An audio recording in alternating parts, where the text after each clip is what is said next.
কিছু কিছু খাবার আছে জানো তো, যেগুলো খেলে তো পেট একদমই ভরবে না, কিন্তু দেখে মনটা তোমার ভরে যাবে। আজ তেমনই বানাচ্ছি সিমই। আজ খুব ফ্যান্সি কিছু নয়, একদম ঘরে আমরা যেভাবে সিমই বানাই ঘরোয়া সিমই বানিয়েছি, কোনো কারণ ছাড়াই। আজকে কোনো কারণ ছাড়াই আমার ইচ্ছে হলো যে সিমই খেতে, তাই বানিয়ে ফেলেছি। ভাজা সিমই নিয়েছি, মানে দোকানে যে ভাজা সিমই পাওয়া যায় ওইগুলোই, আলাদা কোনো ঝামেলা নেই। দুধটাকে আগে থেকে ভালো করে জাল দিয়ে নিচ্ছি। এখানে 1 লিটার মতো দুধ নিয়েছি, কারণ সিমই তো দুধের স্বাদটাই কিন্তু আসল। দুটো তেজপাতা দিয়ে ভালো করে ফুটিয়ে নিয়েছি।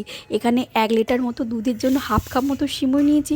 সিমইটা দুধে পড়ার সাথে সাথে এত সুন্দর একটা গন্ধ উঠলো না। চিনিটা খুব বেশি দিচ্ছি না, সিমইতে বেশি মিষ্টি হলে না একদম ভালো লাগে না।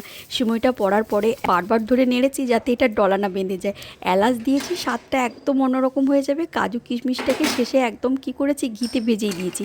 আজকাল দেখো সব কিছু কত তাড়াতাড়ি, কি সুন্দর তাড়াতাড়ি হয়ে গেল। আচ্ছা তোমরা কি বাড়িতে এরকম আমার মতো কারণ ছাড়া এরকম সিমই বানাও?